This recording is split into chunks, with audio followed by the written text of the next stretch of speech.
आज हम लोग लेके आए हैं मार्केटिंग मैनेजमेंट यूनिट 4 और इसके अंदर हम लोग कवर करने वाले प्रमोशंस। अभी तक हमने जो भी मार्केटिंग में पढ़ा है, चाहे वो हमने प्रोडक्ट बनाने का देखा हो, चाहे वो प्राइसिंग स्ट्रैटेजीज देखी हो, या चाहे वो डिस्ट्रीब्यूशन का ही देखा हो, ये सारी चीजें एक तरीके से बैकएंड पे काम आती है, या मैं ये कहूं कि ये सारे एक तरीके से मार्केटिंग ऑपरेशंस के पार्ट है, क्योंकि इसके अंदर कस्टमर्स का डायरेक्ट इंटरेक्शन नहीं है। कस्टमर्स का डायरेक्ट इंटरेक्शन जो होता है वो प्रमोशन में होता है।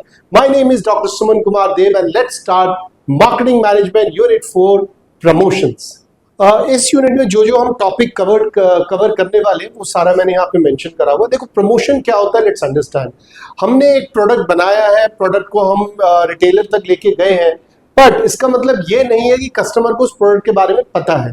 तो एक्चुअली में हमें कस्टमर को बताना पड़ता है, कस्टमर के साथ कम्युनिकेट करना पड़ता है कि हाँ, ऐसा भी एक प्रोडक्ट है जो आप खरीद सकते हैं, राइट। सो जब हम बात करते हैं कम्युनिकेट करने का, उसको हम चाहे तो ब्रोशर्स के थ्रू करें, या चाहे हम लीफलेट्स के थ्रू करें, या हम उसको एडवर्टीजमेंट के थ्रू भी कर सकते हैं। सो जब भी हम बात करते हैं प्रमोशंस की, उसके अंदर बहुत सारी चीजें आती हैं। उसके अंदर हम लोग डिजिटल मार्केटिंग जो आज के डेट में लेटेस्ट है उनकी बात करते हैं, सेल्स प्रमोशन की बात करते हैं, हम लोग एडवर्टीजमेंट्स की बात करते हैं, हम लोग पर्सनल सेलिंग की बात करते हैं, बहुत सारी चीजें करते हैं। सो ये सारे वो टॉपिक्स है जो हम कवर करेंगे, आप इनको नोट कर लीजिए और एक एक करके हम स्टार्ट करते हैं।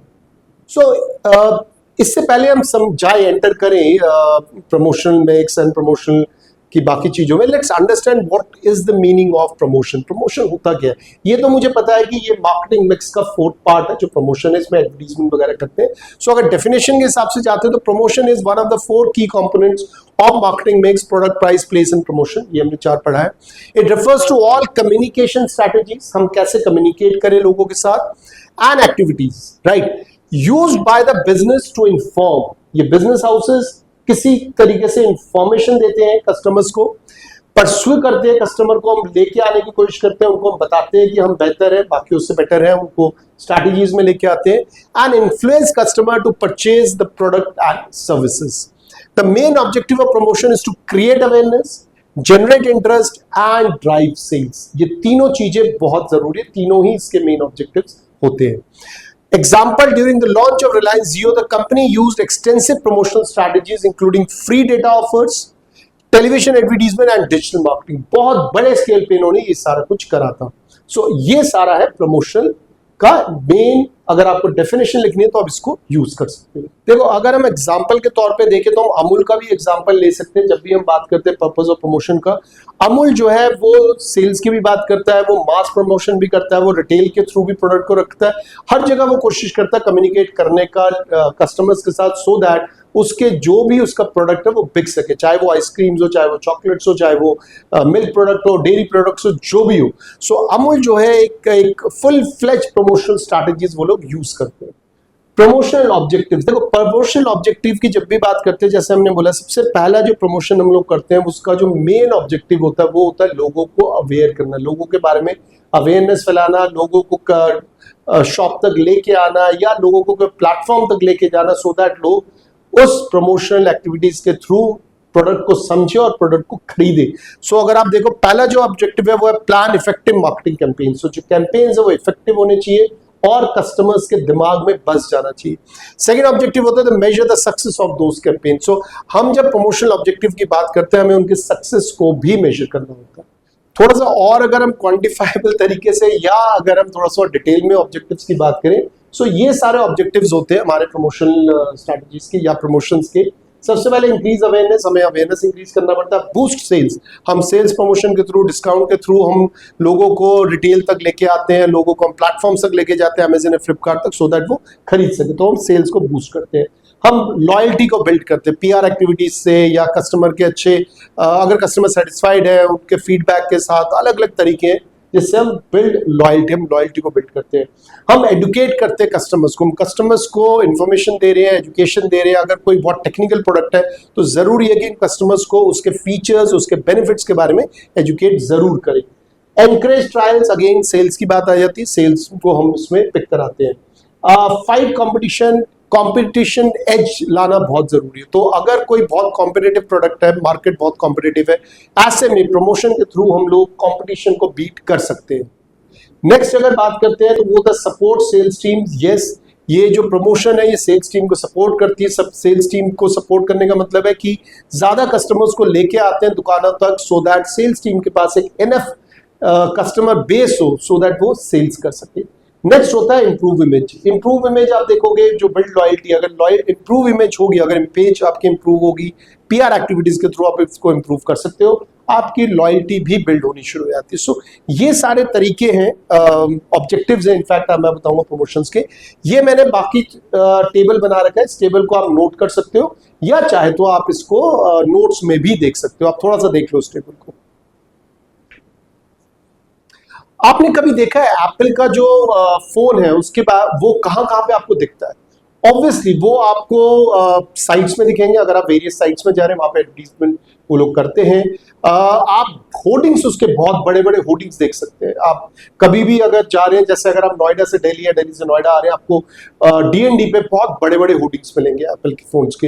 इनफैक्ट आजकल न्यूज़पेपर्स, हालांकि बहुत कम लोग यूज करते हैं, बट न्यूज़पेपर में भी फुल पेज एड्स आते हैं जिसके अंदर वो किसी ना किसी के रूप में डिस्काउंट है या मनी बैक गारंटी, कुछ ना कुछ वो बातें करते रहते हैं। इसके अलावा भी बहुत अलग अलग तरीके हैं जहां पे कि आपको एप्पल का फोन प्रमोट करते हुए दिखेगा। इसको हम एडवर्टीजमेंट्स कहते हैं। सो ऐसा क्या कॉम्बिनेशन होना चाहिए किसी भी एक प्रोडक्ट के लिए कि हम क्या चूज करें, क्या छोड़ें या क्या कहां पे हम दिखाएं उसको। ये जो हम चूज करते हैं, सिलेक्ट करते हैं कि एक प्रोडक्ट को हम किस किस रूप में, किस किस तरीके से, कैसे कैसे हम चीजों में दिखा सके। न्यूज़पेपर है, एफएम है, टीवी है, बिलबोर्ड्स है, इनको हम प्रमोशन मिक्स कहते हैं। सो जो प्रमोशन मिक्स है is the combination of different ways a company uses to communicate with customers and achieve its marketing objectives. So हम कॉम्बिनेशन लेके आते हैं, अलग अलग चीजें हम ट्राई करते हैं और जो लगता है कि सबसे इफेक्टिव होगा हम उसी से आगे बढ़ते हैं। उसके बाद जो आता है, जो मेन एलिमेंट्स होते हैं प्रमोशन मिक्स के, advertisement, sales promotion, personal selling, public relation, direct marketing, ये सारा ही एक तरीके से होता है। आज के डेट में कुछ और चीजें भी आ गई हैं, वो भी हम बाद में डिस्कस कर लेंगे। सो अगर आप देखें एडवर्टीजमेंट, मैंने आपको क्या बताया था, ये एक तरीके से आज के डेट में जो है ये आपका इलेक्ट्रॉनिक प्रिंट मीडिया के थ्रू होता है। इससे पहले हम लोग जो एडवर्टाइज करते थे वो बैनर्स के थ्रू करते थे, बिलबोर्ड्स के थ्रू करते थे, होर्डिंग्स के थ्रू करते थे। ये सब भी आज भी चलते हैं बट थोड़े से कम चलते हैं, बट फिर भी आपको होर्डिंग्स, बिलबोर्ड जरूर दिखते होंगे। सेल्स प्रमोशन होता है जब हम इंसेंटिव्स देते हैं कस्टमर्स को, हम कुछ डिस्काउंट्स लॉन्च करते हैं। जैसे आपने शॉपर स्टॉप का देखा होगा, Shopper Stop season end sales लेके आता है। 51% जो उनके पुराने कस्टमर्स हैं, जो उनके स्पेशल कस्टमर्स हैं उनके लिए, और उसके बाद वो 50% का सेल्स लाते हैं। सो सेल्स प्रमोशन भी एक तरीका है प्रमोशनल मिक्स का। नेक्स्ट हम लोग देखते हैं पर्सनल सेलिंग। पर्सनल सेलिंग का मतलब क्या होता है कि जो कस्टमर डायरेक्ट कंपनी के एम्प्लॉय के साथ वो इंटरेक्ट करता है। ज्यादातर ये जो इंटरेक्शन होते हैं ये आपके रिटेल शोरूम में हो सकते हैं या इंश्योरेंस के टायर, अगर इंश्योरेंस कोई कस्टमर लेना चाहता है तो जो इंश्योरेंस एजेंट्स होते हैं या जो म्यूचुअल फंड बेच रहे हैं तो म्यूचुअल फंड के जो एजेंट्स होते हैं वो डायरेक्ट कस्टमर के साथ डील करते हैं, तो उसको हम बोलते हैं पर्सनल सेलिंग। नेक्स्ट आता है पब्लिक रिलेशन। ये एक्टिविटीज डिजाइन होते हैं to build a positive brand image, ठीक है ना। और ये जो होता है ये इसको हम ज्यादातर सोसाइटल के जो हम कुछ काम करते हैं या ग्रीन रेवोल्यूशन की बात करते हैं या कार्बन एमिशन को कम करने की बातें करते हैं, कुछ भी ऐसी चीज जिससे कि सोसाइटी का फायदा हो और जिससे कि कंपनी का ब्रांड इमेज बनता हो, हम उन चीजों को पीआर एक्टिविटीज में लेके आते हैं। पीआर एक्टिविटीज एक बहुत इंपॉर्टेंट कॉन्सेप्ट है। इसके लिए अलग पूरी की पूरी अलग टीम रखी जाती है जिनका सिर्फ काम होता है कि किसी भी तरीके से टीवी में, एडवर्टीजमेंट्स के लिए, न्यूज़पेपर्स में वो अपनी एक पीआर को बना के रखे सो दैट उनको रेगुलर जो है ना वो कस्टमर्स देखते रहे, उनको विजिबिलिटी मिलते रहे। सो वो होता है पीआर एक्टिविटी। डायरेक्ट मार्केटिंग, जैसे मैंने अभी एग्जांपल लिया था शॉपर स्टॉप का। शॉपर स्टॉप में क्या होता है कि आप जैसे सेल्स आते हैं, end of the year sales आते हैं, सीजन सेल्स आते हैं, सबसे पहले वो लोग जो ब्लैक कार्ड प्रिविलेज्ड कस्टमर्स होते हैं उनके पास वो मैसेजेस भेजते हैं। वो मैसेजेस वो कोशिश करते हैं डायरेक्टली मार्केट करें, जिसमें एसएमएस हो सकता है, व्हाट्सएप हो सकता है, ईमेल हो सकता है, सो दैट उनको पहले इंफॉर्मेशन मिले, बाद में और किसी को मिले। एग्जाम्पल के तौर पे यहाँ पे मैंने ऑलरेडी शॉपर स्टॉप का ले रहा था, उसके अलावा आप अमूल का ले सकते हैं जिसमें टीवी कमर्शियल्स भी आते हैं, होर्डिंग्स भी आते हैं, बहुत सारी चीजें आती हैं, ऑनलाइन भी आती है एक्टिविटीज। थोड़ा सा हम फोकस करते हैं इन्फ्लुएंस, जो फैक्टर्स जो इन्फ्लुएंस करते हैं चॉइस ऑफ प्रमोशनल मिक्स को थोड़ा सा समझना। ये मैंने बहुत सिंपल तरीके से एक क्या नाम है टेबुलर फॉर्म में मैंने डाला है। सो नेचर ऑफ प्रोडक्ट, अगर प्रोडक्ट कॉम्प्लेक्स है तो हम पर्सनल सेलिंग पे जाएंगे क्योंकि उसमें समझाना बहुत कुछ पड़ता है। अगर सिंपल है तो आप सिंपल एडवर्टीजमेंट में जा सकते हैं। आप अगर टूथपेस्ट का, साबुन का पर्सनल सेलिंग नहीं देखते वो आप एडवर्टीजमेंट के थ्रू ही देखेंगे, जो मास एडवर्टीजमेंट होते हैं न्यूज़पेपर में, टीवी में, होर्डिंग्स में, इन सब में आ जाता है। बट जब हम बात करते हैं कार के लिए हम कॉल मतलब पुल तो कर लेंगे हम एडवर्टीजमेंट से, बट जब कस्टमर आ जाएगा, car is a complex thing, वो टेस्ट ड्राइव मांगता है, वो चीजें पूछता है, उसके अंदर की मशीनरीज में क्या क्या चीजें, क्या कंफर्ट्स है, वो सब चीजें पूछेगा। ऐसे में आपको पर्सनल सेलिंग पे जाना ही जाना पड़ेगा, राइट। उसके बाद नेक्स्ट आता है आपका टारगेट ऑडियंस। अगर आप मास को टारगेट कर रहे हैं तो आपको एडवर्टीजमेंट में जाना पड़ेगा, और अगर आप कोई बहुत नीश पर्टिकुलर सेगमेंट को टारगेट कर रहे हैं तो आपको पर्सनल सेलिंग में जाना पड़ेगा। जैसे मैंने बताया था, एफएमसीजी प्रोडक्ट जो होते हैं वो ज्यादातर एडवर्टीजमेंट के थ्रू ही बिकते हैं, but at the same time अगर आप इंश्योरेंस बेच रहे हैं, म्यूचुअल फंड बेच रहे हैं, तो आपको पर्सनल सेलिंग में जाना पड़ेगा। अब आपका ऑब्जेक्टिव क्या है? मार्केटिंग ऑब्जेक्टिव अगर अवेयरनेस है तो एडवर्टीजमेंट से अच्छा और कुछ नहीं हो सकता, क्योंकि ये मास को टारगेट करता है। बट अगर आप ट्रायल कर रहे हैं, मतलब आप क्या नाम है कुछ प्रमोशन देना चाहते हैं, आप एकदम से कस्टमर बढ़ाना चाहते हैं, कुछ डिस्काउंट्स देके, तो आपको सेल्स प्रमोशन के थ्रू जाना पड़ेगा। जियो का मैंने एग्जांपल लिया, वो एडवर्टीजमेंट भी करता है, साथ में सेल्स प्रमोशंस भी करता है। बजट, अगर आपका बहुत ज्यादा बजट है तो बेस्ट है एडवर्टीजमेंट और पीआर, इसमें कोई शक नहीं है। बट जो स्टार्टअप्स होते हैं या जो स्मॉल बजट लेके चलते हैं वो ज्यादातर पर्सनल सेलिंग में जाते हैं, क्योंकि उनका मार्केट भी कम होता है, वो मास मार्केट को कभी भी टारगेट नहीं करते हैं। प्रोडक्ट लाइफ साइकिल स्टेज की अगर बात करें तो इंट्रोडक्शन में जब हम कोई प्रोडक्ट को लेके आते हैं, हमें एडवर्टीजमेंट में जाना जरूरी है। हम ऐड करते हैं और हम सेलिंग भी करते हैं। जो प्रोडक्ट है वो मैच्योरिटी पे जाएगा, हम प्रमोशन की बात करते हैं, क्योंकि अब प्रोडक्ट को लोग जानने लगे तो और थोड़ा सा उसके अंदर प्रमोशन भी एंटर कर जाते हैं। जैसे स्मार्टफोन्स है, लॉन्च वर्सेस मैच्योरिटी स्टेज। जब लॉन्च की बात होती है तब एडवर्टीजमेंट और सेल्स की बात करते हैं, और जैसे ही हम एक मैच्योरिटी स्टेज पे पहुंच जाते हैं तब हम प्रमोशंस लेके आते हैं। मार्केट का नेचर, अगर मार्केट कॉम्पिटिटिव है, हाईली कॉम्पिटिटिव है, फिर आपको सेल्स प्रमोशन के थ्रू ही जाना पड़ेगा। और अगर लिमिटेड है मार्केट, मतलब कम लोग हैं, कम बायर्स है, लिमिटेड बायर्स है, फिर आप सेलिंग की तरफ जा सकते हैं, राइट।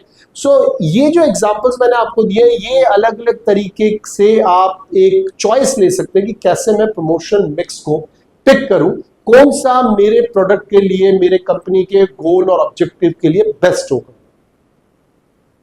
अगर हम लोग थोड़ा सा और डीप स्टडी करना चाहते हैं कि कौन कौन से फैक्टर्स है जो इन्फ्लुएंस करते हैं प्रमोशन मिक्स को, तो हम इस आगे आने वाले मैंने पॉइंट्स में इन सबको कवर करा हुआ, उनको देख सकते हैं। सो इसको हम इंटरनल और एक्सटर्नल फैक्टर्स भी ले सकते हैं, बट मेन जो है, जो चॉइस हम कर रहे हैं, that should align with the product type, customer needs, marketing goals and the available budgets. ये 4 पॉइंट जरूरी है, इनके बेसिस पे हम लोग जो फैक्टर्स है उनको हम चूज कर सकते हैं। Let's see those factors now. तो पहला जो फैक्टर है वो है नेचर ऑफ द प्रोडक्ट। अब वो नेचर ऑफ द प्रोडक्ट के ऊपर आपका प्रमोशंस डिपेंड करता है। अगर आपका सोप है, स्नैक्स है, तो आप लार्ज स्केल एडवर्टीजमेंट में जाएंगे, सेल्स प्रमोशंस में जाएंगे, ये सारी एक्टिविटीज आप लोग आपको करना पड़ेगा। अगर कॉम्प्लेक्स है, एक्सपेंसिव प्रोडक्ट्स है, जैसे कार है, मशीनरीज है, या इंश्योरेंस है, म्यूचुअल फंड्स है, उसके लिए आपको पर्सनल सेलिंग में जाना पड़ेगा, राइट। टारगेट ऑडियंस, अब वो टारगेट ऑडियंस मास है या नीश है। अगर मास है तो एडवर्टीजमेंट एंड प्रमोशन में जाना पड़ेगा, और अगर नीश बहुत पर्टिकुलर कुछ एक प्रोडक्ट के लिए, जैसे आपको क्या नाम है ड्रेस लेना है, या आपको सूट सिलवाना है, आपको शादी के लिए कोई सूट सिलवाना है, देन वो पर्सनल सेलिंग में ही जाना पड़ेगा। नेक्स्ट है हमारा कि मार्केटिंग ऑब्जेक्टिव्स क्या है। क्या हम ब्रांड बिल्डिंग एक्टिविटी कर रहे हैं, मतलब एडवर्टीजमेंट या पीआर की बात कर रहे हैं, या हम सेल्स को बढ़ाना चाहते हैं तो हम सेल्स प्रमोशन करेंगे। अगर हम रिलेशनशिप बिल्डिंग की बात कर रहे हैं तो हम पर्सनल सेलिंग में जाने की कोशिश करेंगे, सो दैट हम लोगों को अपने मतलब कस्टमर्स को अपने पास लेके आए, या हमारे जो सेल्स एग्जीक्यूटिव है उनके पास लेके आए, राइट। फोर्थ जो है वो stage of product life cycle. अब वो जो प्रोडक्ट है वो किस स्टेज पे है, वो इंट्रोडक्शन स्टेज में है तो आप एडवर्टाइजमेंट की बात करेंगे, पर्सनल सेलिंग की बात करेंगे। कई बारी जब हम लोग बहुत ज्यादा एग्रेसिव प्राइसिंग की बात करते हैं तो हम प्राइस को भी इसमें एडवर्टाइज करते हैं। ग्रोथ स्टेज के टाइम पे आप ब्रांड बिल्डिंग एक्टिविटीज की बात करते हैं, यहाँ पे आप लोग शायद पीआर एक्टिविटीज में भी फोकस कर सकते हैं। मैच्योरिटी स्टेज की बात करेंगे तो आप सेल्स प्रमोशन और रिमाइंडर्स भेजते हैं कि हम अच्छे हैं, आप उसके अंदर टेस्टिमोनियल्स डाल सकते हैं, आप इस टाइप की चीजें उसमें यूज कर सकते हैं। और जब हम डिक्लाइन की बात करते हैं तब हम अगेन एड से हम उस स्टेज को थोड़ा सा बढ़ाने की कोशिश करते हैं, बट अगर प्रोडक्ट डिक्लाइन स्टेज में जाता है तो वो प्रोडक्ट लाइफ साइकिल में आप जाके उसकी स्ट्रैटेजी को समझ सकते हैं। नेक्स्ट है बजट अवेलेबिलिटी। अब कितना बजट है, अगर आप बहुत बड़े ऑर्गेनाइजेशन है जैसे HUL है या जियो है, इनके पास बहुत पैसा, अगर इनके पास इतना पैसा है तो वो मास एडवर्टीजमेंट में जाएंगे, पब्लिक रिलेशन में जाएंगे, होर्डिंग, टीवी एड्स, IPL में एडवर्टाइज करना, स्पॉन्सर करना, ये सारी चीजें वो करेंगे। बट अगर आपका बजट कम है, आप स्टार्टअप है, फिर आप पर्सनल सेलिंग पे जाएंगे या आप डिजिटल मार्केटिंग में जाएंगे, जहां पे क्या बहुत नीश मार्केटिंग कर सकते हैं आप। पर्टिकुलरली बंदे को, जो भी कस्टमर्स हैं, उनके पूरे बिहेवियर को समझ के, उनके एज ग्रुप को समझ के भी आप मार्केट कर सकते हैं। सिक्स्थ है type of market. Consumer market है तो एडवर्टाइजमेंट के थ्रू जाओ, प्रमोशन के थ्रू जाओ। इंडस्ट्रियल मार्केट है फिर तो पर्सनल सेलिंग ही करनी पड़ेगी। इंडस्ट्रियल मार्केट मतलब जो आप B2B सेल्स करते हैं। नेक्स्ट अगर देखते हैं, जो 7th पॉइंट है वो है कॉम्पिटिटिव स्ट्रैटेजी। कई बार हमें कॉम्पिटिटर्स के स्ट्रैटेजी के बेसिस पे भी चलना पड़ता है। पेप्सी और कोला की वॉर तो आपने देखा ही होगा, बरसों से चला आ रहा है। पेप्सी कोला की जो वॉर है आज के डेट में कैंपा भी एंटर कर चुका है। सो इनकी जो भी स्ट्रैटेजीज होती है, इनका जो भी प्रमोशन मिक्स होता है, वो कई बार कॉम्पिटिटर्स के स्ट्रैटेजी पे भी डिपेंडेंट होता है। लास्ट होता है कंपनीज की रिसोर्स एंड कैपेबिलिटीज के ऊपर। अगर कोई कंपनी टेक्नोलॉजिकली बहुत साउंड है और वो समझती है टेक्निकल चीजें, तो वो डेफिनेटली कोशिश करेगी कि हम डिजिटल मार्केटिंग के थ्रू जाए। अगर कोई कंपनी के पास इतना रिसोर्स नहीं है या उतने ट्रेन स्टाफ नहीं है, तो वो कोशिश करेंगे कि किसी भी तरीके से वो मीडिया में जाए। अब हम बात करते हैं पुश या पुल स्ट्रैटेजी। ये बहुत इंपॉर्टेंट कॉन्सेप्ट है, क्योंकि ये कॉन्सेप्ट हमने ऑपरेशंस में भी देखा था, इंट्रोड्यूस हुआ था। और जब भी हम एडवर्टीजमेंट में बात करते हैं पुश और पुल स्ट्रैटेजी की, इसमें 2 आप और पॉइंट्स ऐड कर लीजिए। ये जरूरी आपको समझना। एक है ATL एक्टिविटी, जिसको हम अबव द लाइन बोलते हैं, और एक है BTL एक्टिविटीज, जिसको हम बिलो द लाइन बोलते हैं। जो ATL एक्टिविटीज होती है वो पुल स्ट्रैटेजीज होती है, जिसमें हम एडवर्टीजमेंट्स करते हैं, मास एडवर्टीजमेंट की बात करते हैं, हम FM रेडियोज में एडवर्टीजमेंट की बात करते हैं, टीवी हो गया, न्यूज़पेपर हो गया, ये सारे जो है ये ATL एक्टिविटीज है, जिसमें हम एडवर्टीजमेंट और मास को हम टारगेट कर रहे हैं। नेक्स्ट आता है जो हमारा BTL एक्टिविटी होता है, जो बिलो द लाइन होता है, जिसमें एग्जीबिशंस होते हैं, उसके अंदर सेल्स प्रमोशंस होते हैं, हम लोग रोड शोज करते हैं। ये सारा काफी हद तक पुश स्ट्रैटेजी होता है, जिसमें हम किसी तरीके से कोशिश करते हैं कि कस्टमर को हम पुश करें। तो अगर कोई पर्सनल सेलिंग की चीजें हैं या इंडस्ट्रियल चीजें, उसके अंदर हम पुश स्ट्रैटेजी की बात अपनाते हैं। कई ऐसे हमारे पास एथिकल बोल सकते हैं या लीगल से भी हम बाइंडेड होते हैं। फॉर एग्जांपल, हम इंडिया में सिगरेट या अल्कोहल की एडवर्टीजमेंट नहीं कर सकते, इनफैक्ट हम मेडिसिन की भी एडवर्टीजमेंट नहीं कर सकते। इसलिए आपने देखा होगा डॉक्टर के पास जो MRs होते हैं वो काफी बैठे रहते हैं, क्योंकि वो एडवर्टीजमेंट नहीं कर सकते, उनको पुश करना पड़ता है। अब थोड़ा बहुत मेरे ख्याल से आपको आइडिया लग गया होगा। पुश मतलब जब आप एक्चुअली में कस्टमर्स को पुश कर रहे हैं, कस्टमर के पास जा रहे हैं, उनसे बात कर रहे हैं, उनको बोल रहे हैं कि हाँ ये प्रोडक्ट बेटर है। एज अ कंपनी एम्प्लॉय आप जा रहे हो उनके पास। पुल का मतलब जो ATL एक्टिविटीज है, इसका मतलब ये है कि आप कस्टमर्स को पुल कर रहे हो एडवर्टीजमेंट के through. So this is the basic difference between push and pull strategies. आपको अगर पुश के नोट्स देख रहे हैं तो मैंने लिखा हुआ है, एग्जांपल भी दे रखा है, एशियन पेंट का एग्जांपल है। पुश स्ट्रैटेजी मैंने आपको बोला था ज्यादातर इंडस्ट्रियल जो प्रोडक्ट्स होते हैं उनके लिए यूज होता है, या जो रिटेलर्स कभी डिस्काउंट वगैरह देते हैं तो हम पुश करने की कोशिश करते हैं कि कस्टमर्स आए हमारे पास। तो ये आप देख सकते हो, आपको नोट्स में भी मिल जाएंगे। नेक्स्ट पुल स्ट्रैटेजीज होते हैं जिसमें हम प्योरली एडवर्टीजमेंट की बात करते हैं। ये ज्यादातर हम तब बात करते हैं जब हमारा ब्रांड ऑलरेडी है मार्केट में, मेरे पास लॉयल कस्टमर्स है, मैं प्रमोशन के लिए फिर मैं इस टाइप के प्रमोशन मिक्स यूज करता हूँ। पुल में पैसा बहुत होना जरूरी, क्योंकि पुल के लिए आप मास में जा रहे हो तो मास में पैसे की बहुत जरूरत पड़ती है। सो आप इनको नोट्स के थ्रू पढ़ सकते हैं। आपको Youthastic.com पे जाना है, वहां पे आपको उसके नोट्स मिल जाएंगे। एडवर्टाइजिंग ये एक बहुत पावरफुल मार्केटिंग टूल है, जिसको यूज करके कंपनीज कोशिश करते हैं कस्टमर्स के पास जाने के लिए, कस्टमर्स के दिमाग में एक ब्रांड इमेज बनाने के लिए। इसको हम इन डेप्थ में जब पढ़ते हैं, वो जो कोर्स होता है उसका नाम IMC होता है, इंटीग्रेटेड मार्केटिंग कम्युनिकेशन। उसके अंदर हम और बेहतर तरीके से एडवर्टीजमेंट को पढ़ते हैं। यहाँ पे मैं आपको बहुत छोटे तौर पे यूज करूंगा कि एडवर्टीजमेंट की डेफिनेशन क्या है, क्या क्या पॉइंट्स को कवर करना जरूरी है, वो ध्यान रखना। सो सबसे पहले तो आप ये ध्यान रखो कि ये एक बहुत पावरफुल टूल है जो कंपनीज ऑर्गेनाइजेशंस यूज करती है to communicate their product and the information about the product to the customers. साथ में ये एक ब्रांड भी बनाने की कोशिश करती है। इसलिए आप देख रहे हैं जो एडवर्टीजमेंट्स है उसके अंदर लोगो, उसके जो कलर कॉम्बिनेशंस होते हैं, जो थीम्स होते हैं, बहुत पर्टिकुलरली लिया जाता है।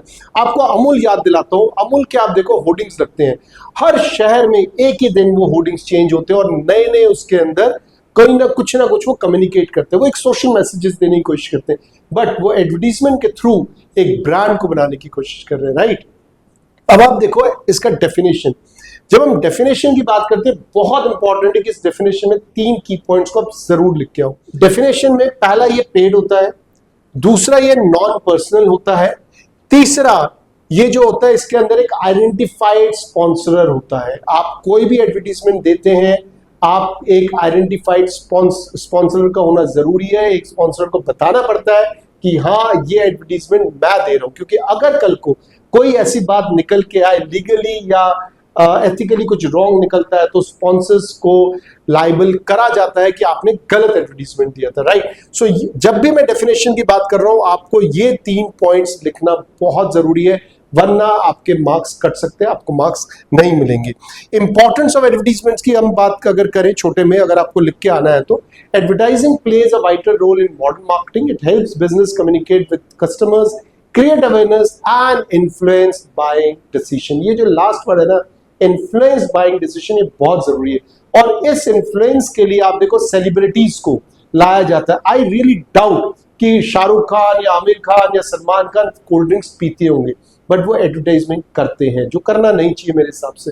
एट द सेम टाइम आप कई बार आप देखते होंगे कि काफी ऐसी चीजें जो इन्फ्लुएंसर्स आजकल प्रमोट कर रहे हैं, ये जो यूट्यूब इन्फ्लुएंसर्स होते हैं ये बहुत ज्यादा आजकल यूज होते हैं क्योंकि थोड़े सस्ते होते हैं एज कंपेयर टू सेलिब्रिटीज। सो ये तरीके होते हैं प्रोडक्ट को एडवर्टाइज करने का, एंड कंपनीज इसमें बहुत पैसा खर्च करती है। थोड़े से हम की पॉइंट्स पे थोड़ा ज्यादा फोकस कर लेते हैं। जब हम बात करते हैं कि एडवर्टाइजमेंट की इंपॉर्टेंस क्या होती है, क्रिएट अवेयरनेस, जैसे मैं बार बार बोलता आया हूँ। इनफैक्ट प्रमोशन का भी एक जो मेन इंपॉर्टेंट एस्पेक्ट होता है या ऑब्जेक्टिव होता है वो होता है अवेयरनेस को क्रिएट करना। हम मास मीडिया के थ्रू, अलग अलग जो तरीके उनके थ्रू हम अवेयरनेस क्रिएट करते हैं। सेकंड होता है परसुएड कस्टमर, कस्टमर को परसुएड करना कि हम अच्छे हैं, हम बेटर हैं, हमें जरूरत है इस प्रोडक्ट की और आप जरूर जाए रिटेल में या ऑनलाइन में और इस प्रोडक्ट को जरूर खरीदें। तो ये परसुएड करना भी एक बहुत इंपॉर्टेंट एस्पेक्ट होता है एडवर्टाइजिंग का। हम एडवर्टीजमेंट के थ्रू सेल्स प्रमोशन भी करते हैं। हम सेल्स की जो नई एक्टिविटीज आती हैं या कोई नया प्रोडक्ट का लॉन्च हुआ है उसके बारे में बात करते हैं, हम लोग डिस्काउंट्स की बात करते हैं, हम लोग ऑफर्स की बात करते हैं। तो एडवर्टीजमेंट के थ्रू जो ऑफर्स डिस्काउंट है जो कि शॉर्ट टाइम के लिए होता है, शॉर्ट टाइम में हमें बहुत सारे लोगों को बताना होता है कि हम सेल्स प्रमोशन कर रहे हैं, तो ऐसे में एडवर्टाइजमेंट जो होता है वो बेस्ट फॉर्म होता है प्रमोट करने का। नेक्स्ट अगर देखो तो वो है बिल्ड ब्रांड इमेज। मैंने पहले भी बताया एडवर्टीजमेंट्स के थ्रू हम ब्रांड इमेज को बिल्ड करते हैं। मैंने अमूल का आपको एग्जांपल दिया था। सो बहुत जरूरी है अगर आपको ब्रांड अच्छा बनाना है तो आप कि जो एडवर्टीजमेंट्स भी है ना बहुत अच्छे ब्रांडेड जगह पे होनी चाहिए, जैसे न्यूज़पेपर है, बड़े बड़े होर्डिंग्स है, ऐसी जगह पे अगर आप एडवर्टीजमेंट करते हैं तो लोगों को लगता है कि ये ब्रांडेड कंपनी। हम एडवर्टाइजिंग को यूज करते हैं, हम करना चाहते हैं जब हमें मास में पहुंचना होता है। देखो अगर मैं टीवी एडवर्टाइज कर रहा हूँ, जैसे कि मैं आईपीएल में एडवर्टाइज करने की कोशिश करूँ, मैं न्यूज़पेपर एडवर्टाइज करने की कोशिश करूँ, मैं एफएम रेडियो में जाने की कोशिश करूँ, मैं बहुत स्पेसिफिक नहीं हूँ, मैं पर्टिकुलरली टारगेटेड कस्टमर के पास नहीं जा सकता जो डिजिटल मार्केटिंग करते हैं। बट अगर मुझे मास में जाना है, मैं चाहता हूँ कि हर दुनिया के कोने का एक एक बंदा मेरे प्रोडक्ट के बारे में जाने, then I have to go for these kind of advertisement. मतलब लार्ज ऑडियंस के लिए एडवर्टाइजिंग बेस्ट तरीका होता है, इसको हम एटीएल एक्टिविटीज भी कहते हैं। नेक्स्ट होता है एजुकेट करना। कस्टमर्स को हम एजुकेट करते हैं, फीचर्स के बारे में बताते हैं, प्रोडक्ट के बेनिफिट के बारे में बताते हैं, हम उनको लॉन्चेस के बारे में बताते हैं, न्यू प्रोडक्ट अगर कोई लॉन्च हुआ है, सेल्स प्रमोशन वगैरह सारी चीजों के लिए हम एजुकेट करते हैं कस्टमर्स को। नेक्स्ट जो होता है वो बूस्ट है लॉन्ग टर्म ग्रोथ। देखो एडवर्टाइजिंग से एक बात तो समझ में आती है कि ब्रांड इमेज बहुत स्ट्रांग बनाता है। अगर ब्रांड इमेज स्ट्रांग बना रहा तो कस्टमर्स को लगता है कि यार इतने ज्यादा पैसा खर्च कर रहे हैं, बिल बोर्ड्स पे जा रहे हैं, टीवी एड्स पे जा रहे हैं, न्यूज़पेपर एड्स कर रहे हैं, तो ये ब्रांड सही होगा और ये लंबा चलने वाला है। सो अगर हम लॉन्ग टर्म बेनिफिट की बात करें तो हमें एडवर्टीजमेंट में जरूर जाना चाहिए। ये एक मैंने टेबल बनाया है, इस टेबल को आप आराम से पढ़ लेना, बहुत ज्यादा इसमें समझने का जरूरत नहीं। जो मैंने मेन पॉइंट बताना चाहता हूँ ये वो मीडियाज है जिसके थ्रू हम एडवर्टाइज करते हैं आज के डेट में। टेलीविजन है, रेडियो है, न्यूज़पेपर्स है, मैगजीन्स है, इंटरनेट है, सोशल मीडिया है। अलग इसके अलावा भी होते हैं जिसमें हम बिलबोर्ड्स की बात करते हैं, बड़े बड़े होर्डिंग्स की बात करते हैं। ये सारे तरीके होते हैं एडवर्टीजमेंट के लिए। अब मैंने क्या करा है, इस टेबल में मैंने एक्सप्लेन करा हुआ है इनके एडवांटेजेस, इनके लिमिटेशंस, और मैंने एग्जांपल्स भी दिए हैं। आप आराम से तसल्ली से इसका एक स्क्रीनशॉट ले लो और आराम से आप पढ़ सकते हो। अगर आपको प्रॉपर नोट्स या ythastic.com में जाओ, वहां पे आपको नोट्स भी मिल जाए। पर्सनल सेलिंग, पर्सनल सेलिंग कब होता है? जब कंपनी का एम्प्लॉय कस्टमर के साथ आमने सामने होता है और उसको बेचने की कोशिश करते हैं। पर्सनल सेलिंग एक बहुत इंपॉर्टेंट टूल है, खासकर सेल्स को क्लोज करने के लिए। अगर कोई टेक्निकल प्रोडक्ट है, उस टेक्निकल प्रोडक्ट की टेक्निकलिटीज को अगर मुझे एक्सप्लेन करना है तो मुझे पर्सनल सेलिंग में जाना ही पड़ता है।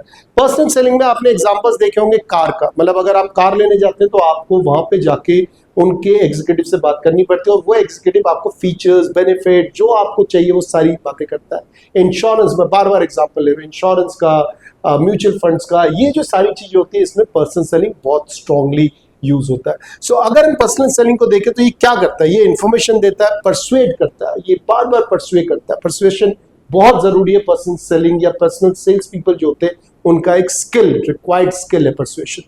नेक्स्ट होता है क्लोजिंग द सेल। ये भी मैंने आपको बताया, जो पर्सनल सेलिंग है उसके थ्रू सेल्स थोड़े ज्यादा जल्दी क्लोज होते हैं, राइट। अगर हम बात करें कि ये टूल कितना इंपॉर्टेंट है, ये टूल बहुत इंपॉर्टेंट है क्योंकि इससे हम रिलेशनशिप बिल्ड कर रहे हैं। नॉट ओनली कि हम क्लोज कर पा रहे हैं सेल को, हम रिलेशनशिप भी बिल्ड कर रहे हैं। एक अच्छी कंपनी, एक अच्छा सेल्स एग्जीक्यूटिव तभी होता है जब वो रिलेशनशिप में बात करता है, सो दैट ये कस्टमर बार बार आपके पास आए रिपीट परचेज के लिए। सबसे अच्छी बात जो पर्सनल सेलिंग की होती है ना, वो होती है टू वे कम्युनिकेशन। होता क्या है कि हमारा जो कस्टमर है वो सामने होता है, एग्जीक्यूटिव सामने होते हैं, कस्टमर के जो भी पॉइंट्स होते हैं, जो भी क्वेरीज होती है, जो भी उसको पूछना होता है वो सब कुछ पूछ सकता है और सामने उसको इमीडिएट रिस्पॉन्स मिलता है एग्जीक्यूटिव से, तो उसको इमीडिएट सारे पॉइंट्स मिल जाते हैं, सारे जो भी इंफॉर्मेशन चाहिए वो मिल जाता है। And it becomes very easy for the customer to take a call कि उसको प्रोडक्ट खरीदना है कि नहीं खरीदना, और खरीदना है तो वहीं पे वो पैसे देके वो उस प्रोडक्ट को खरीद सकता है। सेकंड जो हम बात कर सकते हैं कि एक अच्छा ट्रस्ट बिल्ड करता है, क्योंकि अगर सामने वाला सेल्स पर्सन बहुत अच्छा है तो वो बात करेगा ट्रस्ट के ऊपर और एक बहुत अच्छा ट्रस्ट रिलेशनशिप बिल्ड कर सकते हैं। अगर कोई ऐसा प्रोडक्ट है, जैसे कि आप टेलर की बात करें, सॉफ्टवेयर की बात करें, इंश्योरेंस की बात करें, जहाँ पे कुछ कस्टमाइज करने की जरूरत है, आप कोई बहुत स्पेसिफिक चीज मांग रहे हैं, आप चीजों में कुछ एडिशंस चाहते हैं, डिलीशंस चाहते हैं, कस्टमाइजेशन चाहते हैं, तो ऐसे में personal selling is the best way. आप लॉन्ग टर्म रिलेशनशिप की बात करें, again personal selling is the best way out. तो मेरे हिसाब से कोई भी ऐसा प्रोडक्ट जो कि थोड़ा महंगा है या कोई ऐसा प्रोडक्ट जिसके अंदर बहुत टेक्निकलिटीज है, समझना जरूरी है, डेमोन्स्ट्रेशन जरूरी है, एक्सप्लेनेशन जरूरी है, ऐसे प्रोडक्ट्स को डेफिनेटली हमेशा पर्सनल सेलिंग के थ्रू ही आगे बढ़ना चाहिए। पर्सनल सेलिंग का ना एक प्रोसेस है, ऐसा नहीं हो सकता है कि आप बस जाएं और बेचना शुरू कर दें। पर्सनल सेलिंग एक आर्ट है, ये कोई साइंस नहीं है। जो एग्जीक्यूटिव्स होते हैं उनके अपने अपने तरीके होते हैं, अपने अपने वो अपना दिमाग लगाते हैं, वो अपने चॉइस लेके आते हैं, वो कस्टमर्स को स्टडी करते हैं, कस्टमर्स को समझते हैं, उसके बाद वो डिसीजन लेते हैं कि कब कस्टमर को क्या पिच करना है। बिलीव मी, पर्सनल सेलिंग एक बहुत ही शानदार आर्ट है, इसके लिए अलग स्किल्स चाहिए होते हैं। और जब हम बात करते हैं कि ये आर्ट है तो उसका एक प्रोसेस भी है, क्योंकि उसके हिसाब से हमें चलना पड़ता है। Let's understand the process of personal selling. So personal selling के प्रोसेस में जो सबसे पहला होता है वो होता है प्रोस्पेक्टिंग। हम सबसे पहले कस्टमर्स ढूंढते हैं कि कौन सा कस्टमर है वो हमारे लिए एक्चुअली में एक प्रोस्पेक्ट है। हम लीड्स जनरेट करते हैं, हम लोग कॉल्स करते हैं, हम लोग ऑनलाइन लीड्स लेके आते हैं और उससे थ्रू हम देखते हैं कि कस्टमर जो है वो हमारा प्रोस्पेक्ट कस्टमर है कि नहीं। इनफैक्ट अगर आप किसी शोरूम में है, उस शोरूम में कस्टमर्स वॉक इन करते हैं, जो वॉक इन है वो उसको आप लोग सस्पेक्ट करना स्टार्ट करते हैं कि मे बी ये मेरा प्रोस्पेक्ट हो। तो प्रोस्पेक्टिंग एक इंपॉर्टेंट है क्योंकि यहां से आपका प्रोसेस स्टार्ट होता है। नेक्स्ट आता है प्री अप्रोच। सो प्री अप्रोच का मतलब है आप सारे के सारे इंफॉर्मेशन गैदर करते हैं। आप इससे पहले कि सेल्स पिच दें, आप सबसे पहले जानने की कोशिश करते हैं कि कस्टमर को क्या चाहिए, क्या वो देख रहा है, क्या ऐसी चीज है जिसको कि अगर मैं हिट करूंगा तो कस्टमर जरूर लेगा। थर्ड होता है अप्रोच। देखो मैंने अभी आपको बताया था हर एक सेल्स पर्सन का एक डिफरेंट अप्रोच होता है, ये एक आर्ट है। सो सेल्स पर्सन अपने हिसाब से चलता है, प्रोडक्ट के हिसाब से चलता है, कस्टमर के हिसाब से चलता है। वो देखता है कि कस्टमर क्या मांग रहा है, कस्टमर को कैसे दिया जाए। वो पैसों के हिसाब से वो हाँ बोलेगा या क्वालिटी के हिसाब से हाँ बोलेगा। ये जो सारा चीज है, ये सारे जो है, ये एक सेल्स पर्सन पहले से ही भाप लेता है। नेक्स्ट जो है हमारा, अभी तक हमने क्या करा था, हमने सारा समझा, मतलब सेल्स पर्सन ने सारा समझा। अब नेक्स्ट उसका आता है सेल्स प्रेजेंटेशन। अब वो लेके आता है प्रोडक्ट के फीचर्स, प्रोडक्ट के बेनिफिट्स, कस्टमर्स के नीड को अलाइन करता है प्रोडक्ट के फीचर्स के साथ, बेनिफिट्स के साथ, कस्टमर्स को डेमोन्स्ट्रेट देता है, कस्टमर्स से पैसों की बात करता है। और जो नेक्स्ट पॉइंट है उसके बाद वो आता है कस्टमर्स के हैंडलिंग ऑब्जेक्शंस। कस्टमर्स के कुछ ना कुछ ऑब्जेक्शंस हो सकते हैं, कुछ ना कुछ कस्टमर्स पूछ सकता है, क्वेरीज हो सकते हैं, क्वेश्चंस हो सकते हैं, कुछ एडिशन बोलेगा, कुछ लिमिटेशंस बोलेगा, कुछ वो बोलेगा ये ऐड कर दो, ये डिस्काउंट दे दो, ऐसा कर दो, वैसा कर दो। तो ये सारे जो हैंडलिंग ऑब्जेक्शंस है, ये वहां पे 5th पॉइंट पे कवर होते हैं। जब आपका ऑब्जेक्शंस हैंडल हो गए, कस्टमर्स रेडी हो गया, फिर हम क्लोजिंग सेल्स पे आते हैं। ये फाइनल कमिटमेंट होता है कस्टमर का, वो पे करता है और वो प्रोडक्ट का ओन करना शुरू करता है। लास्ट जो होता है वो फॉलोअप। ये बहुत इंपॉर्टेंट। देखो, मैं हमेशा बोलता हूं, acquiring customer is really very difficult, costly affair है। एक्विजिशन ऑफ कस्टमर्स हमेशा नहीं होना चाहिए। हमें कोशिश करना चाहिए, जो एक बार कस्टमर बन गया उसको आप बहुत अच्छी सर्विसेज दें, बेटर सर्विसेज दें, उसको आप डिलाइट करें, सो दैट वो कस्टमर आपके पास रिपीट परचेज के लिए आए, वो आपका ब्रांड एम्बेसडर बने और वो आपके लिए एक्चुअली में सेल्स करे, वो और कस्टमर्स लेके आए, रेफरेंसेस दे आपको। इसके लिए बहुत जरूरी है कि जो सेल्स की टीम है वो फॉलोअप्स बहुत अच्छी तरीके से करे, वो सर्विसेज बहुत बेहतरीन दे। अगर आप फॉलोअप सर्विसेज अच्छे देंगे तो एक रिलेशनशिप बनेगा, रिलेशनशिप बनेगा तो आपके प्रोडक्ट बार बार बिकेंगे। ये दो छोटे पॉइंट्स हैं जिनको आपको समझना जरूरी है। एक होता है transaction selling. Transaction selling fast sales होता है, इसके अंदर कस्टमर के साथ इंटरेक्शन बहुत ही कम होता है। कस्टमर जाता है और खरीद के लेके आ जाता है। बहुत ज्यादा इसमें हम जो सेल्स वाले लोग होते हैं वो इन्वॉल्व नहीं होते हैं, और अगर होते भी हैं तो वो बहुत ज्यादा रिलेशनशिप में नहीं जाते। ज्यादातर एफएमसीजी प्रोडक्ट्स में ये आप यूज कर सकते हैं।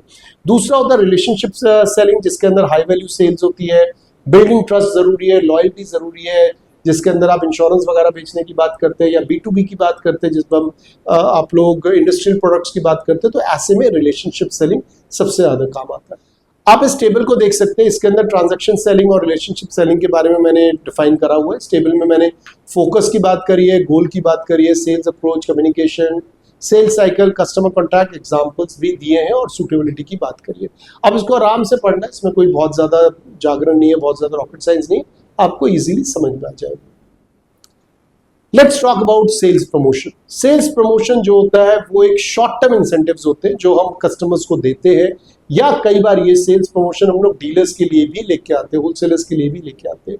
सो ये जो होता है ये शॉर्ट टर्म होता है, ये इंकरेज करता है परचेज को, सेल्स को बढ़ाने का, और ये प्रमोशन मिक्स का एक इंपॉर्टेंट कंपोनेंट भी है to boost the sales.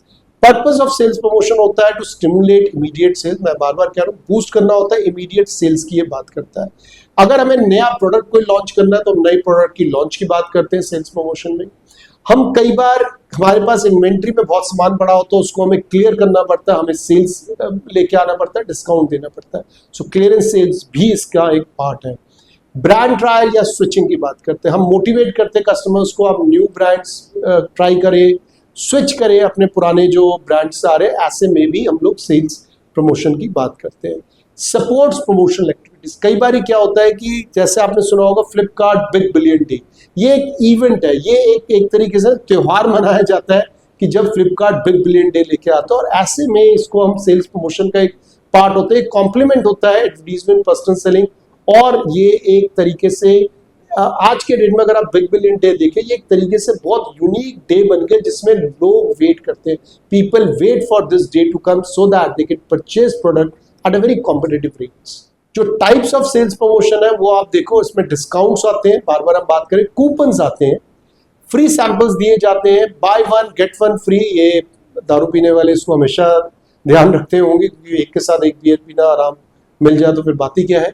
Next contest and speakers की बात होती है, सॉरी स्वीप टेकर्स की बात होती है, और उसके बाद लॉयल्टी प्रोग्राम्स होते हैं, राइट। सो ये जो सारे तरीके हैं, सारे सेल्स प्रमोशन के तरीके जिसके थ्रू लोगों को इमीडिएट प्रोडक्ट बेचने के लिए या खरीदने के लिए मोटिवेट किया जाता है। अब एक बार थोड़ा सा देख लेते हैं कि इसके लिमिटेशंस क्या है। देखो, सबसे पहला है ये शॉर्ट टर्म इम्पैक्ट है, ये आप थ्रू आउट लेके चल नहीं सकते। हालांकि आपको कुछ ऐसे ब्रांड्स मिलेंगे जो हमेशा ही ऐसे ही चलते हैं, जैसे आप गए होंगे तो आपको फ्री लुक करके एक कंपनी है, कॉप्स करके एक कंपनी है, जो हमेशा से वो सेल्स प्रमोशन लेके चलते हैं, क्योंकि वही उनकी बिजनेस स्ट्रैटेजी है, जिसमें वो बात करते हैं कि आप 2 गारमेंट्स के साथ 6 गारमेंट्स फ्री ले लो, 7 गारमेंट्स फ्री ले लो। वो भी उनका एक सेल्स प्रमोशन का तरीका है, बट ये उनकी स्ट्रैटेजी है, वो कोई अलग से सेल्स प्रमोशन लेके नहीं आते। सो ज्यादातर sales promotion short term impact के लिए होता है। रिस्क ऑफ ब्रांड डाइल्यूशन, अब मैंने आपको क्या बताया कि आप आज के डेट में कॉप्स का या फ्री लुक जो है या रिच लुक है, रिच फ्री लुक नहीं, शायद रिच लुक है उस कंपनी का नाम, इनके प्रोडक्ट्स आप बिना सेल्स के लोगे ही नहीं। वही उनकी ब्रांड इमेज बन गई है कि अगर मैं 2 खरीदने जाऊंगा तो मुझे 7 प्रोडक्ट मिल जाएंगे, 5 फ्री मिलेंगे। सो आपका जो ब्रांड है वो डाइल्यूट होना शुरू हो जाता है। Reduces profit margin, but obvious है अगर आप एमआरपी से आधे में बेचोगे तो आपका प्रॉफिट मार्जिन जरूर रिड्यूस होता है। कस्टमर्स डील सीकिंग बिहेवियर, ये एक तरीका बन गया कस्टमर्स का, बायर वेट करते हैं। जैसे मैंने बताया ना कि जो शॉपर स्टॉप का जो आपका end of the season sales आता है, लोग उसके लिए वेट करते हैं। बिग बिलियन डे फ्लिपकार्ट का, लोग उसके लिए वेट करते हैं। उस वेट के चक्कर में जो पूरी की पूरी बैक एंड मशीनरी है कंपनी की, जिसको कि हम लॉजिस्टिक कहते हैं, सप्लाई चेन कहते हैं, वो भी पूरा हिल जाता है, क्योंकि इतने ज्यादा फिर सेल्स आ जाते हैं, आपको पूरा सप्लाई चेन का भी ध्यान रखना पड़ता है। नेक्स्ट है not effective for all products. Yes, आप सब प्रोडक्ट के लिए आप सेल्स में नहीं जा सकते। आपको ध्यान रखना पड़ेगा कि वो प्रोडक्ट कॉम्पिटिटिव हो, वो प्रोडक्ट ज्यादा दिन आप रख ना सके, स्टॉक ना कर सके, स्टॉक ना कर सके, ऐसे प्रोडक्ट्स को आप सेल्स प्रमोशन में लेके आते हैं। नेक्स्ट हम स्टार्ट करते हैं पीआर, मतलब पब्लिक रिलेशन एंड पब्लिसिटी। दोनों के बीच में थिन लाइन डिफरेंस होता है, बट दोनों का ही एक ही काम होता है, ब्रांड इमेज को बेटर बनाना, और नॉन पेड फॉर्म होते हैं। जो पहला वाला होता है जिसको हम पब्लिसिटी की बात करते हैं, उसके अंदर हम लोग इसको तब यूज करते हैं न्यूज़पेपर्स में या टीवी में, न्यूज़ में भी हम यूज करते हैं। इसको हम यूज करते हैं जब हम कोई नई चीज लॉन्च करते हैं, जैसे कोई हमने इनोवेट करा, अगर कोई कार ला रहे हैं, कोई बाइक ला रहे हैं, मोबाइल ला रहे हैं, लैपटॉप ला रहे हैं, उसके अंदर नई इनोवेशंस ला रहे हैं, नए फीचर्स ला रहे हैं, तो ऐसे में हम लोग पब्लिसिटी की बात करते हैं। जैसे एग्जांपल मैंने दिया हुआ है, new article praising Tata Motors innovation in electrical vehicles. Public relation जो होता है वो again it's a non paid होता है। इसके अंदर क्या होता है कि कंपनीज किसी इनडायरेक्टली कंपनीज कंज्यूमर्स को बताती है कि वो लोग कितने अच्छे हैं और उनका जो ब्रांड है वो कितना स्ट्रांग है। जैसे एग्जांपल हमने दिया कि कम्युनिटी डेवलपमेंट प्रोग्राम्स करते हैं या कोई सोशल सर्विसेज का कोई प्रोग्राम करते हैं, ऐसे प्रोग्राम्स को हम पीआर के थ्रू आगे लेके जाते हैं। दोनों ही बहुत इंपॉर्टेंट है और दोनों ही एक तरीके से इनडायरेक्ट तरीका है कंज्यूमर के दिमाग में कंपनी के इमेज को बनाने का। जैसे मैंने बताया, पब्लिसिटी जो है वो अनपेड होता है, ये मीडिया ड्रिवन होता है, मीडिया इसके अंदर बहुत बड़ा काम करती है। न्यूज़ कंपनीज भी, जो कि न्यूज़ चैनल्स होते हैं, वो भी बहुत बड़ा काम करते हैं। सो वहां से पब्लिसिटी आती है, जैसे कोई कार का लॉन्च, कोई भी नया प्रोडक्ट लॉन्च, नए फीचर लॉन्च, इस टाइप की चीजें। नेक्स्ट जो होता है, जो पब्लिक रिलेशन होता है, ये एक प्लान कॉन्टिन्यूस एफर्ट होता है। जैसे हम कई बार हम देखते हैं कि कुछ एक बड़े कॉर्पोरेट्स ने कुछ गाँव को अपने अंडर ले लिया है, वो उनकी सारी जो सुविधाएं होती है गांव में वो देते हैं। कुछ बच्चों के लिए काम करते हैं, स्कूल्स के वो एफर्ट्स को कम करने की कोशिश करते हैं, स्कूल में पढ़ाते हैं, बच्चों की फीस वगैरह देते हैं। इस टाइप की जो एक्टिविटीज होते हैं उनको हम पीआर एक्टिविटीज कहते हैं, जो एक्चुअली सोशल एक्टिविटीज के साथ काफी हद तक रिलेट हो जाता है। अगर हम दोनों की छोटा सा डिफरेंस में इंपॉर्टेंस की बात करें, तो जो पब्लिसिटी का इंपॉर्टेंस है वो फ्री मीडिया कवरेज मिल जाता है। क्रेडिबिलिटी की बात होती है कि ब्रांड की क्रेडिबिलिटी कितनी स्ट्रांग है, ब्रांड कोई नई चीज ला रही है, एकदम से quick access to the audience मिलता है, ये प्रोडक्ट नए फीचर्स के साथ लॉन्च होने वाली है, ये डे को वो लॉन्च करने वाली है, स्ट्रांग अवेयरनेस फैलाती है। पब्लिक रिलेशन जो है वो भी ऑलमोस्ट ब्रांड इमेज की ही बात करती है, बिल्ड करती है ब्रांड इमेज को, बट ये over a period of time की बात करती है। ये एक ट्रस्ट पैदा करती है ब्रांड के लिए, वो बताती है कि कॉर्पोरेट कितना ज्यादा एक तरीके से आप कह सकते हैं लोगों के लिए काम कर रही है, सोसाइटी के लिए काम कर रही है, और उस तरीके से ये एक पॉजिटिव इमेज के ऊपर काम होता है और पॉजिटिव इमेज को मतलब कंज्यूमर के दिमाग में ये बिठाने का काम करता है। ये कुछ टूल्स हैं पब्लिसिटी के और पीआर के, press release, press conferences, publications जो मैगजीन्स वगैरह में होते हैं, जैसे इन्फोसिस के एनुअल रिपोर्ट की बात हो रही है, इवेंट्स एंड स्पॉन्सरशिप्स होते हैं जो कम्युनिटी रिलेशंस के लिए होता है, CSR एक्टिविटीज होती हैं, वहाँ पे इवेंट्स करे जाते हैं, उनको स्पॉन्सर करे जाते हैं। सोशल मीडिया में ट्विटर होता है, कई बार कैंपेन्स भी हो जाते हैं। मीडिया के अंदर वो लोग लेके आते हैं जो मीडिया रिलेशंस होते हैं, जर्नलिस्ट होते हैं, ये टेक जर्नलिस्ट भी हो सकते हैं, ये ऑटोमोबाइल जर्नलिस्ट भी हो सकते हैं, रेगुलर जर्नलिस्ट भी हो सकते हैं, वो इसकी बातें करते हैं। इन्फ्लुएंसर्स, आज के डेट में इन्फ्लुएंसर्स एंगेजमेंट एक बहुत बड़ा टूल निकल के आया for publicity and PR activities के लिए। इन्फ्लुएंसर्स बहुत ज्यादा यूज होते हैं, ये भी एक कारण है कि यूट्यूब में ज्यादा से ज्यादा लोग इन्फ्लुएंसर्स बनना चाहते हैं, राइट। नेक्स्ट हम बात करते हैं डायरेक्ट मार्केटिंग। ये मेरे लिए बहुत एक फेवरेट है, मुझे बड़ा अच्छा लगता है। ये डायरेक्ट मार्केटिंग में सबसे अच्छी बात है कि हम कस्टमर्स को डायरेक्ट रीच करते हैं। इसके अंदर कोई पब्लिसिटी नहीं है, इसके अंदर कोई मास एडवर्टीजमेंट नहीं है, इसके अंदर ऐसा कुछ भी नहीं है कि अगर दिखा तो दिखा, नहीं दिखा तो नहीं, ऐसा नहीं। डायरेक्ट मार्केटिंग एक बहुत इंपॉर्टेंट प्रमोशनल और मार्केटिंग मिक्स का एक टूल है, जिसके अंदर SMS यूज होते हैं, व्हाट्सएप यूज होते हैं, कॉल्स यूज होते हैं, ईमेलर्स यूज होते हैं, लेटर्स यूज होते हैं। आज के डेट में सोशल मीडिया में तो बहुत कुछ यूज होता है। सोशल मीडिया ने डायरेक्ट मार्केटिंग को एक अलग ही डायरेक्शन और डायमेंशन पे लेके चला गया। डायरेक्ट मार्केटिंग का फायदा ये होता है कि आप कस्टमर को सबसे पहले रीच कर सकते हैं, कस्टमर को सबसे पहले बता सकते हैं कि कुछ सेल्स हो रहा है, कोई डिस्काउंट्स लेके आ रहे हैं, बहुत कुछ, जो भी चीज आप नया लेके आना चाहते हो कस्टमर्स के साथ डायरेक्ट इंटरेक्ट करना चाहते हैं। So direct marketing is all about interacting with the customers directly through different tools. जो टूल्स हैं डायरेक्ट मार्केटिंग के, अगर आप specifically point two point wise समझना चाहते हैं, एक डायरेक्ट मेल्स होते हैं जो हम मेलर्स की बात करते हैं। जैसे मैंने आपको पहले भी बताया था कि अगर कोई भी शॉपर स्टॉप के जो ब्लैक प्रिविलेज कार्ड्स होल्डर्स होते हैं, उनको मेल्स आते हैं जब भी डिस्काउंट ऑफर होना होता है। टेलीमार्केटिंग बहुत ही जबरदस्त ये टूल है, हालांकि कई लोग होते हैं इससे परेशान हो जाते हैं, मैं भी परेशान होता हूँ, बट ये एक बहुत अच्छा अप्रोच है कस्टमर्स को डायरेक्ट अप्रोच करने का।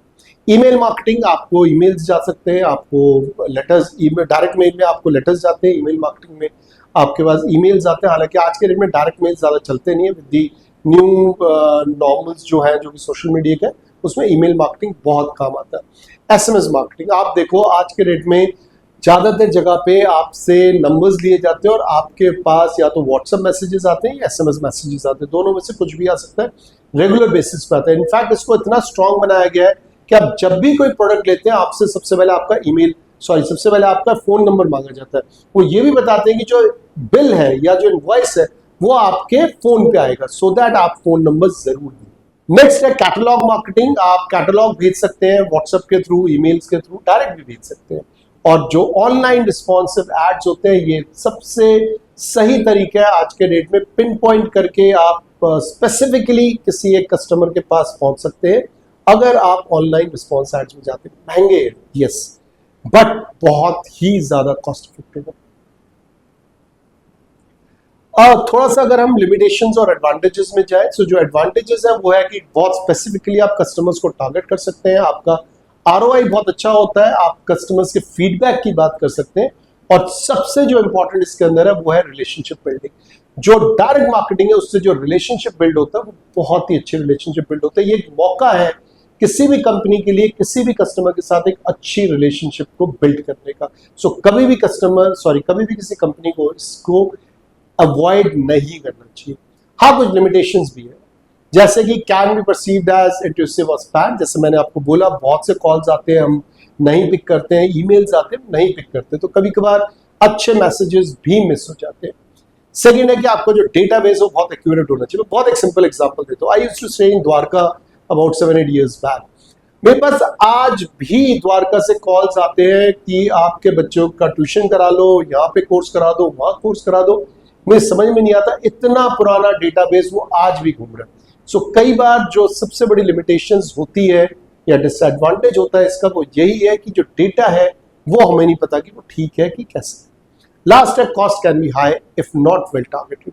अगर आप ढंग से टारगेट नहीं कर रहे हैं, अगर आपके पास ढंग का डेटाबेस नहीं है, अगर आपके पास ढंग के कॉन्टैक्ट नहीं है, तो आपकी कॉस्ट बढ़ जाएगी, क्योंकि आप जो भी पैसा खर्च कर रहे हो गलत कंज्यूमर के ऊपर, कस्टमर के ऊपर खर्च कर रहे हो। So you have to make sure कि डेटा जो आपके पास है बहुत इफेक्टिव है। डिजिटल मार्केटिंग ये एक ऐसा इनोवेटिव टूल है जिसको नॉट ओनली की कंपनीज, इवन कस्टमर्स भी बहुत अप्रिशिएट करते हैं। और सबसे अच्छी बात है कि डिजिटल मार्केटिंग के लिए आपको बहुत ज्यादा धुरंधर मार्केटर बनने की जरूरत नहीं है। इनफैक्ट आप स्कूल लेवल से भी डिजिटल मार्केटिंग स्टार्ट कर सकते हैं। Yes, may not be a commercially, but थोड़ा थोड़ा करके आप कर सकते हैं। जैसे फॉर एग्जांपल मैंने कई बच्चों को देखा है, इनफैक्ट 10th 9th लेवल पे भी देखा है, जो लोग अपने स्कूल को प्रमोट करने के लिए, खासकर अगर वो MUN कर रहे हैं या कोई और एक्टिविटी कर रहे हैं, उसके लिए वो डिजिटल मार्केटिंग करते हैं। कैनवा जैसे टूल वो रेगुलर यूज करते हैं। सो डिजिटल मार्केटिंग आज के डेट में बहुत ही इंपॉर्टेंट है। हाउएवर, अगर आप इन डेप्थ में जाएंगे, जैसे कि आपको कंज्यूमर को डायरेक्ट अप्रोच करना है, आपको पैसा कम करना है, आपके डेटाबेसेस के थ्रू आपको डायरेक्ट रीच करना है, देन डिजिटल मार्केटिंग बहुत टेक्निकल हो जाता है। बिलीव मी, बहुत ज्यादा टेक्निकल टूल्स है ये डिजिटल मार्केटिंग के। जैसे जैसे आप आगे बढ़ते हैं, जैसे आते हैं आप, पैसा उसके अंदर ज्यादा बढ़ता है, कंपनीज बड़ी होती है, उसी हिसाब से डिजिटल मार्केटर की भी इंपॉर्टेंस बढ़नी शुरू हो जाती है। Let's see what all these tools are there in digital marketing. तो सबसे पहला होता है सर्च इंजन ऑप्टिमाइजेशन। जो आपका क्या नाम है, वेबसाइट है, उस पर आने के लिए आपको जो गूगल सर्च हो सकता है या कोई और सर्च हो सकता है। आज के डेट में हालांकि इंडिया में हम बिंग वगैरह यूज नहीं करते, बट इंडिया में ज्यादा गूगल सर्च करते हैं। सो गूगल सर्च इंजन के थ्रू आपको कुछ ऐसा करना पड़ेगा जो आपका वेब पेज है वो गूगल सर्च इंजन पे टॉप पे आ जाए। इसके बहुत अलग अलग तरीके, it's not a one day affair, इसमें लग जाते 6 महीना 1 साल भी लग जाता है और लाखों पैसे खर्च हो जाते हैं इसके अंदर। नेक्स्ट है सर्च इंजन मार्केटिंग। आप इसमें पेड एडवर्टीजमेंट की बात करते हैं। आप गूगल एड्स के थ्रू पैसा देते हैं और पैसा देके आपके जो कीवर्ड्स हैं, उन कीवर्ड्स को अगर कोई और सर्च कर रहा है तो आपका एड दिखना उसमें शुरू हो जाएगा, राइट। सोशल मीडिया मार्केटिंग, इसके अंदर आप ब्रांड को प्रमोट करते हैं। इसके अंदर आप अलग अलग जो सोशल मीडिया है, जैसे फेसबुक है, इंस्टाग्राम है, ट्विटर है, लिंक्डइन है, आज के डेट में तो और भी काफी चीजें, आप उन सब के थ्रू अपने प्रोडक्ट को प्रमोट कर सकते हैं। और यस, इसके अंदर इन्फ्लुएंसर्स का भी बहुत रोल होता है। कंटेंट मार्केटिंग, इन्फ्लुएंसर जहां वर्ड आ गया वहां पे कंटेंट आ गया। कंटेंट मार्केटिंग एक ऐसी चीज है जो इमीडिएट आपको कस्टमर्स दे सकते हैं। इंस्टाग्राम पे, लिंक्डइन पे, ट्विटर पे आप जितनी जल्दी चाहेंगे उतनी जल्दी, अगर आपका कंटेंट अच्छा है, आप बहुत जल्दी कंज्यूमर के पास पहुंच सकते हैं।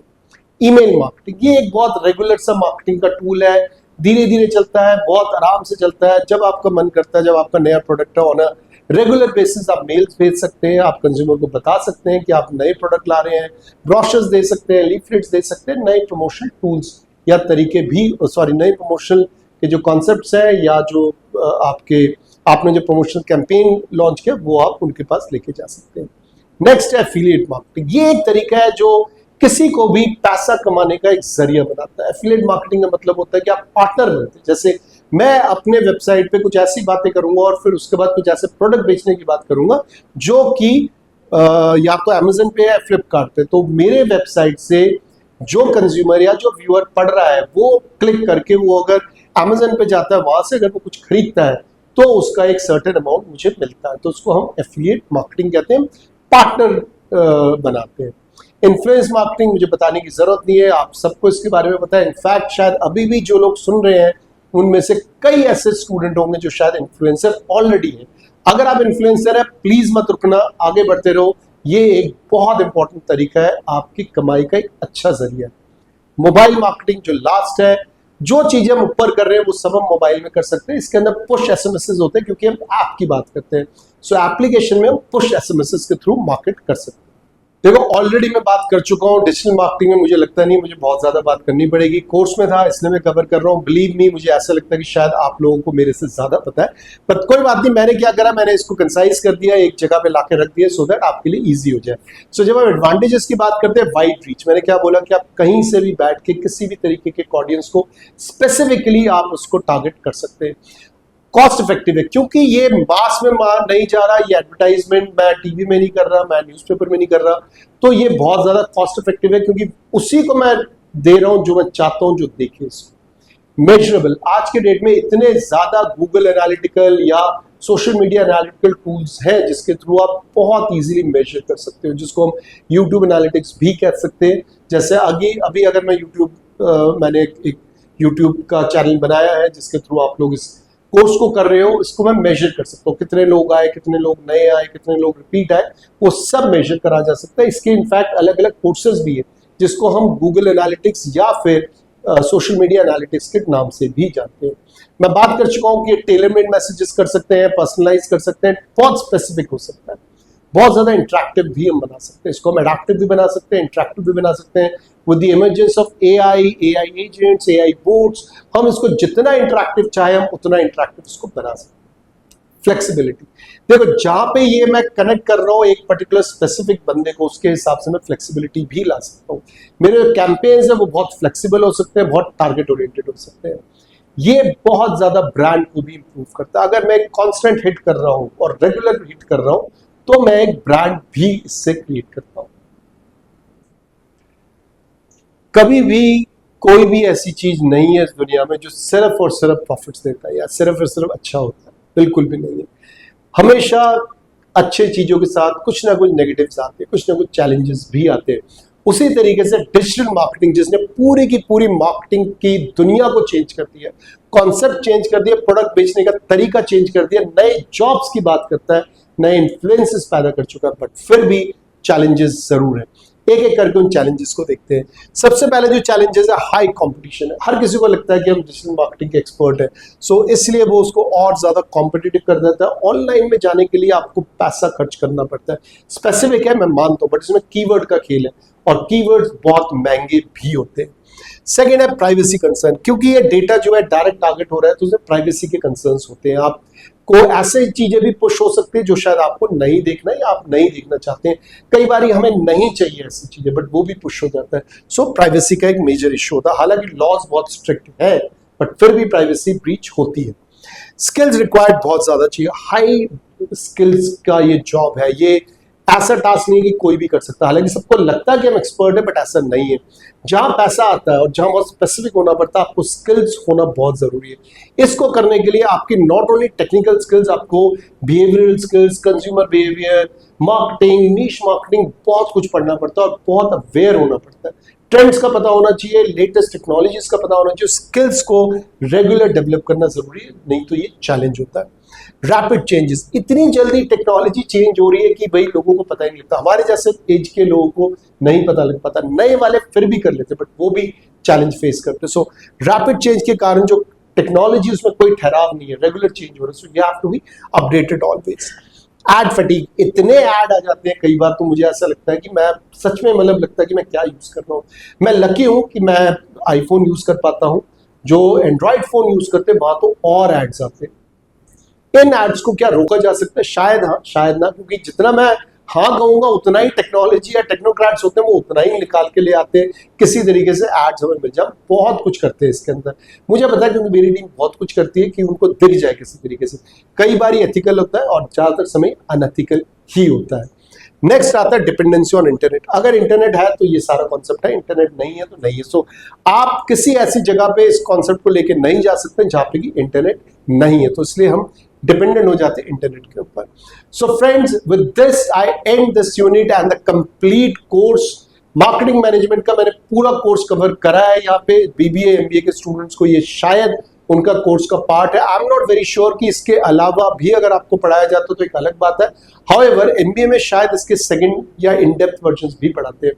बिलीव मी, अगर आपको अच्छा मार्केटिंग का इंसान बनना है, अच्छा कॉर्पोरेट बंदा बनना है, जरूर आप बुक पढ़ो। फिलिप कॉटलर्स की एक ऐसी किताब है जो आपको पढ़ना चाहिए। My name is doctor Suman Kumar Dev. To know more, please subscribe my channel.